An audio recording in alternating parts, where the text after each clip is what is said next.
രേവയ്ക്ക് ഞായറാഴ്ച കഴിഞ്ഞിട്ടുണ്ടെങ്കിൽ വീട്ടിലിരിക്കുന്ന സെറ്റപ്പ് ഇല്ലാന്നുകൊണ്ടല്ലേ. ദുബായിലായ കാരണം ഒരു പ്രത്യേകത ഉണ്ട് കേട്ടാ. ഞാൻ പറയുന്നതേ നമ്മള് കേരളത്തിൽ നിന്ന് പുറത്തിറങ്ങിയ ഏറ്റവും നല്ലത് UAE ജീവിക്കാൻ വേണ്ടിട്ടാ അല്ലെ. എന്തെങ്കിലും പരിപാടി ഉണ്ടായിരിക്കും. അതായത് 5 ദിവസം 6 ദിവസം ജോലി കഴിഞ്ഞിട്ടുണ്ടെങ്കിൽ പിന്നെ 7ാമത്തെ ദിവസം അടിച്ചുപൊളിയാണ്. പക്ഷെ നാട്ടിൽ ചിലപ്പോൾ എല്ലാ ആഴ്ചയിലും അടിച്ചുപൊളി ഉണ്ടാവണമെന്നില്ല. പക്ഷെ ഇവിടെ വരണം. ഇവിടെ ശനിയും ഞായറും എന്താ പറയാ, അല്ലെങ്കിൽ ബാക്കിയുള്ള ദിവസങ്ങൾ ഏതെങ്കിലും നൈറ്റ് സംഭവങ്ങളൊക്കെ അടിച്ചുപൊളിയാണ്.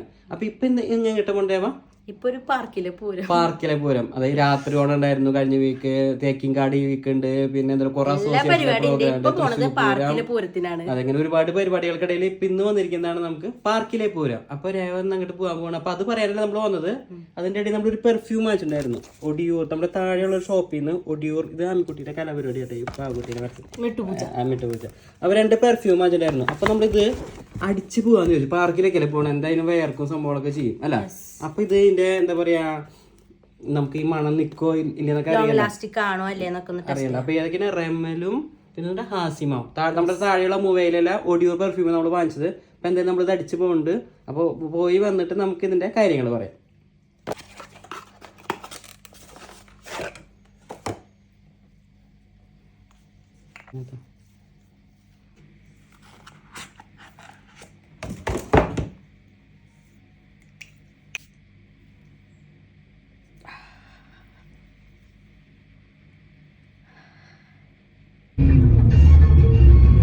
നമ്മുടെ പാർക്കിലെ പൂരം.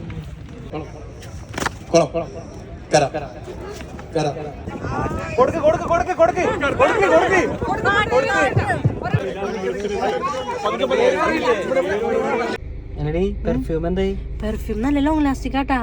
ഇപ്പോഴും നല്ല ഒരു ഫ്രഷ്നെസ് വേപ്പമണമൊന്നുമില്ല. കാലത്ത് ഇറങ്ങിയ ഫ്രഷ്നെസ് ആണ്. സൂപ്പർ. നമ്മളെ ആ പോണ വഴിയിൽ നമുക്ക് ആ ഷോപ്പ് കൂടി കാണിച്ചു കൊടുക്കാം. ഒഡിയൂർ പെർഫ്യൂമിന്റെ മൊബൈലിലത്തെ ബ്രാഞ്ച്. അതിനെ എടുത്തിട്ട് ഞങ്ങളുടെ വീടും. അപ്പോൾ ലാസ്റ്റ് ടൈമിൽ അതൊന്ന് കാണിച്ചു തരാം. അപ്പോൾ എല്ലാവരും ജസ്റ്റ് ഒന്ന് കയറി ഒന്ന് വിസിറ്റ് ചെയ്യാൻ പറ്റുകയാണെങ്കിൽ വാങ്ങിക്കുക. നല്ല പെർഫ്യൂമാണ്. അപ്പൊ ഇതാണ് നമ്മൾ പറഞ്ഞ ഒഡിയൂർ പെർഫ്യൂമിന്റെ ഷോപ്പ് മൊബൈലിലെ ഒഡിയൂർ.